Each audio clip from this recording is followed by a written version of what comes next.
Hi, my name is Elizabeth Romero, and I'm going to be your nurse today. Could you tell me your name and date of birth, please? Sophia Romero, 04-2306.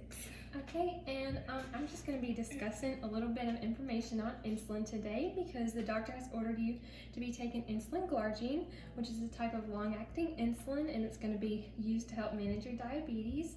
And I'm just going to be going over some key information like how to use it, how to store it, and how to give it to yourself because it's a shot. Do you have any questions for me right now? No, but I may in a bit. Okay.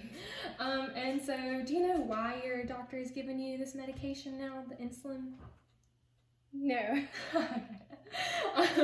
So this is used to help manage your diabetes, which I'm sure you're familiar with what diabetes is. And this is going to be used to help keep your diabetes in check and just to make sure that your sugar levels are good. And it's just to make sure that with diabetes, you have insulin resistance. So insulin resistance can occur in your cells, or it may be due to you producing too little insulin. And so, yeah, do you have any other questions right now? No. Okay, and you might be asking what exactly is insulin? Insulin is a type of hormone that's produced by the body, and it is produced by the body, and it's kind of like a car, and it carries the glucose in there, and it's used as a car for the sugar in your body, and it helps keep it from being all this sugar circulating in there. It helps maintain your glucose levels at a normal range. And so with this specific type of diabetes that you have, your body is not producing enough of insulin, and you can't get your sugar under control with it being so high. So then you just use the insulin to help maintain those levels. Okay, thank you for clearing that up. You're welcome. What are diabetes?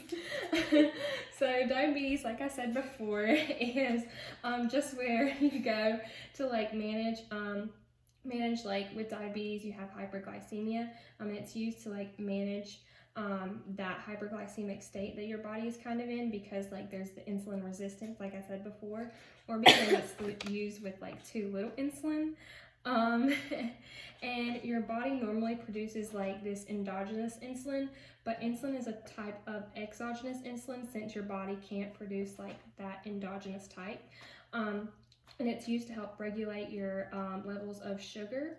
So with that, I'm going to talk to you about how it's used and stuff. Do you have any other questions? So what does this medication do for me?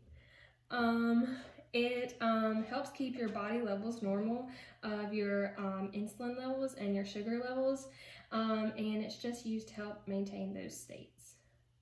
Okay, thank you. Can I take this until my blood sugar gets better?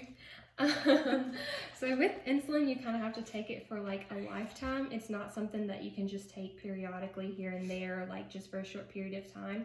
You have to take it over the lifespan because diabetes is a type of progressive disease, which is why you're now having to take the insulin, because used to you take the oral hypoglycemics, but now you're having to take the insulin, so that way it'll manage it over the lifespan, so kind of for a long period of time.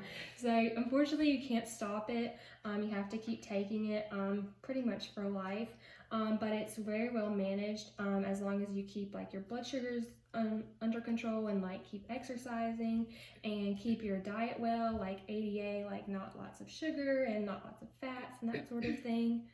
Do you have any other questions? What are other kinds of insulins? So there's short acting, there's long acting, and there's intermediate acting and rapid acting.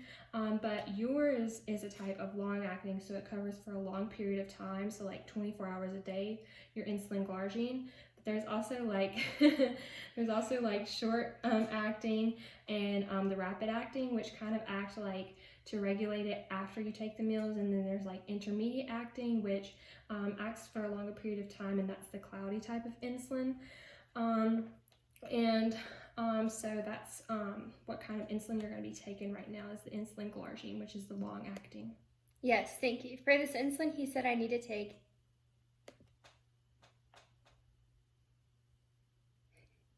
it as a shot.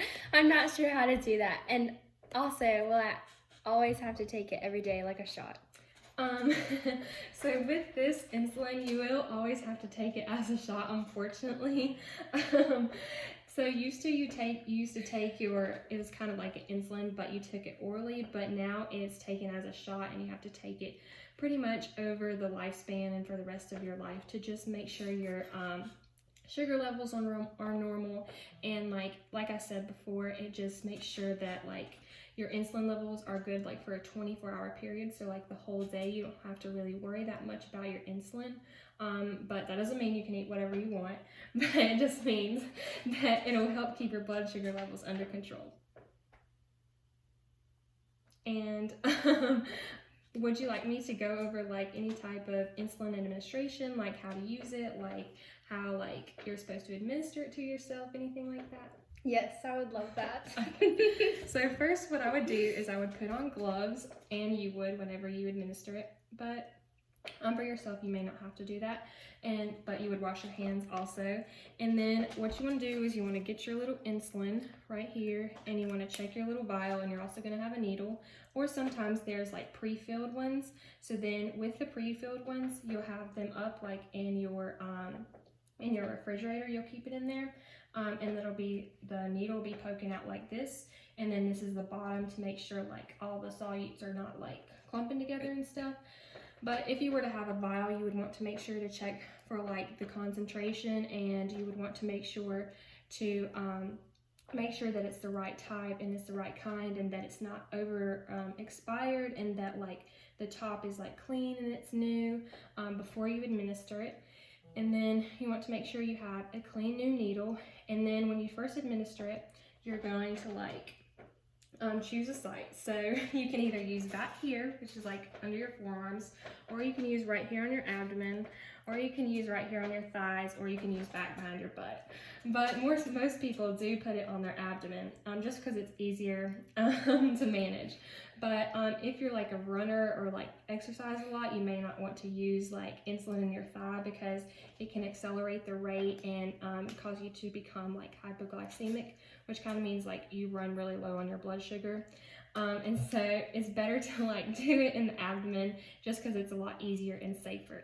But so right now I'm just going to show you how to do it. So I put on my gloves and wash my hands, and then what I'm going to do is I'm going to put up your thing, and then I would put a little alcohol swab and I'd wipe it down and then I would let it dry, and then I would make sure to get my pre-filled syringe, and what I'm going to do is insert it at a 90-degree angle just like this, and then I'm going to insert it all the way in till it reaches the hub, and then I'm going to leave it in there for a few seconds, and then I'm going to take it back out and then re-clip it and then discard it in the proper place. And with this, you want to make sure that you're kind of like rotating your sites within that one area, like 1 inch. But some people do like to rotate sites very often, but like you can just rotate it within that little area of your stomach. Do you have any more questions for me right now? No, I feel like I can manage this myself. Okay, so now I'm going to talk to you a little bit about like storing your insulin. So with this, you don't want it to be in like a freezer or in like extreme heat, because that can disrupt like the concentration and like the solutes and stuff. And you don't want to keep it in an area that's like less than 32 degrees Fahrenheit, or that's like greater than 86 degrees. And you can keep it up to like in a like room temperature room just like this right here for like up to 4 weeks. And if you have like an insulin that's been used, or it looks like it's not new and it's not yours, then you probably don't want to use it. But with this, you want to store, like I said before, if it's like pre-filled, you'll store it like with the tip up, and you'll store it in the fridge. And then when you get it back out, you're going to go like this 10 to 20 times in your hands to like make sure that the insulin is mixed up together. And then also, if you have like the NPH insulin, which you don't, but that's like the cloudy insulin, and that is the only cloudy insulin that's available. So yours should not look cloudy at all. It should be clear looking when you give it. And you would just rotate it in your arms, and then you would just get it out with the needle. And do you have any other questions for me today? No, thank you so much for helping me and explaining this to me. Okay, hope you have a good day. You too.